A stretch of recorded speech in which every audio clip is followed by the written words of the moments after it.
Bonjour à tous, je tiens tout d'abord à remercier Yann Leroy et toute l'équipe du CERDAC pour l'organisation de ce colloque sur le risque Covid-19.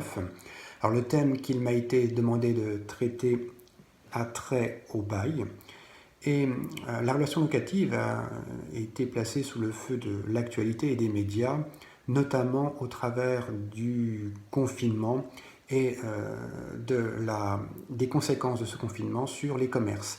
L'activité commerciale ayant été particulièrement dégradée avec une fermeture imposée d'un grand nombre de commerces, la question du paiement des loyers par les preneurs a vite été débattue, a été au cœur des réflexions et même de l'intervention gouvernementale, puisqu'une ordonnance traite plus particulièrement de cette situation. Mais au-delà de la question des paiements des loyers dans le bail commercial, il est vrai que le confinement et l'état d'urgence sanitaire rendent extrêmement difficile des activités ayant trait au bail, telles que la réalisation d'un état des lieux, un déménagement tout simplement, la notification d'un acte. Alors, je vous propose d'examiner cette incidence de la situation sanitaire sur le bail en mobilisant deux ressources. Au fond, c'est lié au contexte du virus, de la maladie. On peut soit compter sur soi avec ses anticorps, soit on peut compter sur une aide extérieure grâce à un traitement, on espère tous, un vaccin rapidement. Bien, dans cette perspective, le droit du bail suit cette logique puisqu'il dispose de ressources propres, les ressources du Code civil, la législation existante, et par ailleurs, un traitement spécifique a été mis en œuvre très rapidement par l'adoption de plusieurs ordonnances ayant trait soit directement, soit indirectement au bail d'habitation commerciale. Je prendrai ces deux exemples tout au long de mes développements. Alors, tout d'abord, si on examine les ressources du Code civil et les ressources que le Code civil offre aux juristes pour traiter de problématiques liées au baux. Ces outils contractuels ne manquent pas. Le contrat de bail est un contrat de droit commun, donc régi par les articles du Code civil relatifs au droit commun des contrats, mais il est également régi par toute une série de textes plus spécifiques figurant aux articles 1708 du Code civil. Donc, on a d'un côté le droit commun des contrats et de l'autre les textes issus du droit commun du bail. Alors, pour ce qui est tout d'abord du droit commun des contrats, leur efficacité, on doit le mentionner d'emblée, est relativement limitée. Il en va ainsi, je vais vous prendre trois exemples, de la force majeure tout d'abord. La force majeure est, depuis la réforme du droit des contrats par l'ordonnance de 2016, prévue à l'article 1218 du Code civil. Elle reprend les critères que l'on connaissait auparavant, notamment l'imprévisibilité et le caractère irrésistible ou insurmontable.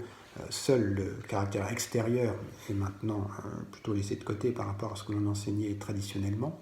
Et cette caractérisation de la force majeure à l'article 1218 pourrait ici se traduire, si je prends l'exemple de la fermeture des commerces, par le fait du prince. C'est au fond une décision qui ne pouvait être envisagée au moment de la conclusion d'un contrat de bail, il y a quelques mois, quelques années, que de savoir que tous les commerces, ou presque, seraient interdits d'exercer.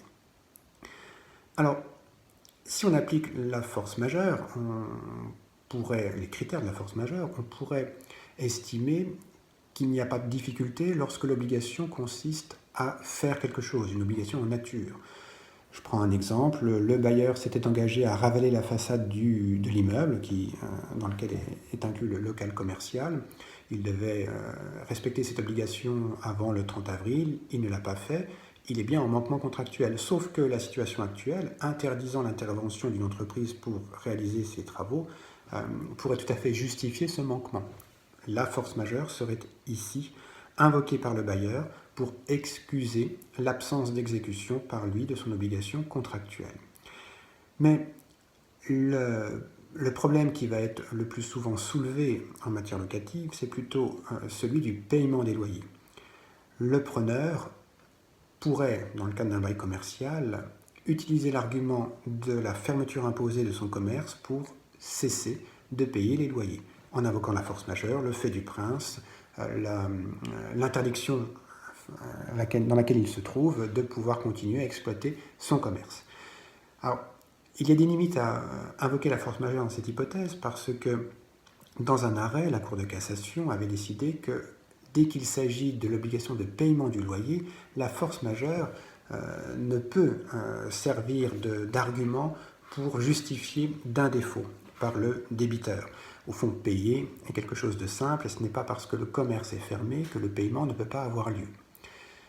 Alors, c'est une limite importante, même si la portée de cet arrêt a sans doute été rapidement généralisée, mais c'est un écueil auquel on va être confronté. L'autre thématique qui pourrait être utilisée à partir du droit commun pour la relation locative, c'est l'exception d'inexécution prévue à l'article 1219 du Code civil. Mais elle suppose un manquement de la part du cocontractant ou un cas de force majeure. Donc on en revient à la même discussion, à la même problématique. Quelle est l'origine de la situation? L'exception d'inexécution est ici un aboutissement du raisonnement, mais ce n'en est pas le point de départ. Troisième outil contractuel de droit commun qui pourrait être mobilisé, c'est l'imprévision. À l'article 1195 du Code civil, il est prévu qu'en cas de changement de circonstances, changement qui serait imprévisible lors de la conclusion du contrat et qui rend excessivement onéreuse l'exécution de ce contrat par le débiteur, alors toute une série de mécanismes peut être déclenchée. Mais ici encore, si on se place du côté du preneur, on ferait face à deux obstacles. Le preneur d'habitation tout d'abord, celui qui aurait perdu son emploi ou serait en chômage partiel et qui invoquerait l'imprévision pour ne pas régler son loyer, se heurterait à la difficulté suivante. Cette perte d'emploi n'est nullement imprévisible. Les raisons qui ont conduit à la perte d'emploi sont imprévisibles ou étaient imprévisibles lors de la conclusion du contrat, mais la perte d'emploi en elle-même ne l'est pas.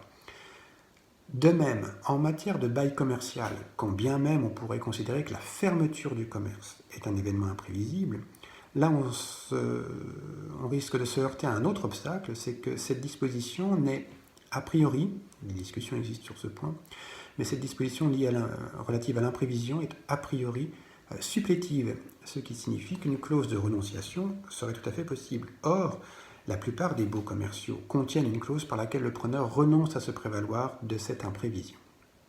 Donc, ces trois outils, force majeure, exception d'inexécution, imprévision, ne nous paraissent pas d'une efficacité vraiment très très significative dans le cadre de la relation locative, dans le contexte de l'urgence sanitaire. En revanche, certains textes du droit commun du bail, cette fois-ci, pourraient présenter une efficacité prometteuse. Alors, le premier réflexe, c'est de se référer à l'obligation de délivrance du bailleur. Le preneur aurait ainsi la tentation de dire « je ne peux plus, je me situe toujours dans le cadre du bail commercial, je ne peux plus exploiter mon fonds de commerce, dès lors le bailleur commet un manquement à son obligation de délivrance, c'est une obligation fondamentale, s'il commet un manquement à cette obligation de délivrance, moi-même, preneur, je peux me dispenser de mon obligation principale qui est de payer les loyers. » Alors, ce raisonnement n'est pas non plus très très convaincant car, au fond, le bailleur a bien délivré un local apte matériellement, physiquement, à remplir la destination contractuellement prévue. De même que le logement est habitable, le commerce est exploitable. Sauf que il y a une décision d'un tiers qui interdit cette exploitation. Mais ce n'est pas lié à l'immeuble lui-même, mais bien à une décision administrative, juridique, gouvernementale. Donc la piste de l'obligation de délivrance me paraît peu probante. En revanche, il serait peut-être plus prometteur pour le preneur de se prévaloir d'une autre obligation pesant sur le bailleur, à savoir l'obligation qu'il a de garantir une jouissance paisible au preneur. C'est l'article 1719 encore du Code civil qui prévoit cette obligation. Et elle a été mise en avant par certains auteurs pour expliquer que le bailleur ne pouvait excuser l'absence de jouissance paisible en se retranchant derrière son absence de faute. Il s'agit d'une obligation de résultat, mais proche finalement d'une obligation de garantie, et cela pourrait constituer un fondement pertinent pour que le preneur puisse ainsi formuler un reproche à l'encontre de son bailleur et par là même suspendre le paiement des loyers. Il a également été proposé de recourir à l'article 1722 du Code civil relatif à la perte de la chose, puisqu'il n'y a peut-être pas une perte matérielle, mais il y a une impossibilité d'exploiter. Et l'article 1722 pourrait permettre aux preneurs de demander une réduction de loyer, voire la résiliation du bail. Au-delà de ces ressources communes issues du Code civil, il faut envisager les ressources spécifiques, les traitements spécifiques que le législateur et le gouvernement ont mis en place pour essayer de remédier aux plus grandes difficultés soulevées par cette situation. Alors, le juriste actuellement vit sous une perfusion permanente de textes censés lui apporter des réponses conçues pour agir rapidement, comme une nouvelle molécule serait destinée à agir sur les tissus lésés. Alors, ces réponses sont soit propres au contrat de bail, soit dépassent le contrat de bail. Pour ce qui est tout d'abord des ressources propres au contrat de bail. Alors, deux ordonnances sont ici à citer qui datent du 25 mars 2020. Tout d'abord l'ordonnance numéro 316 relative à la suspension des loyers commerciaux. C'était une annonce du président de la République. D'ailleurs, le terme suspension a été repris immédiatement dans la presse, mais le détail et le contenu même de l'ordonnance sont un peu en retrait, puisqu'il s'agit simplement de la possibilité pour certains preneurs à bail commercial, les plus petites entreprises qui ne dépassent pas certains seuils de chiffre d'affaires, une possibilité pour eux, s'ils ne payent pas les loyers, de ne pas en subir les conséquences en termes de pénalités ou de clauses résolutoires. Donc ce n'est pas une suspension au sens d'une dispense de paiement, c'est plutôt une absence de sanctions dans la période actuelle en cas de défaut de paiement, mais ces sanctions pourront réapparaître ensuite. L'autre ordonnance est l'ordonnance numéro 331 du 25 mars 2020 qui a trait, elle, plus précisément aux baux d'habitation, ou en tout cas aux occupants sans droit ni titre de locaux à usage d'habitation, ou en tout cas qui servent à l'habitation des occupants. Et cette ordonnance prévoit le report de la fin de la trêve hivernale, qui matérialise l'impossibilité de mettre en œuvre une expulsion. Report de cette trêve hivernale du 31 mars 2020 au 30 juin 2020, mais cette date a été reportée tout récemment au 10 juillet 2020. Pardon, c'était 31 mai 2020 et un report qui vient d'être annoncé au 10 juillet 2020. Des dispositions spécifiques ont également été prises qui dépassent le cadre du bail, qui traitent du contrat, voire des délais en général, et auxquels on peut rattacher le contrat de bail. Ce sont les ordonnances délais, notamment l'ordonnance numéro 306 du 25 mars 2020, corrigée par une ordonnance du 15 avril 2020.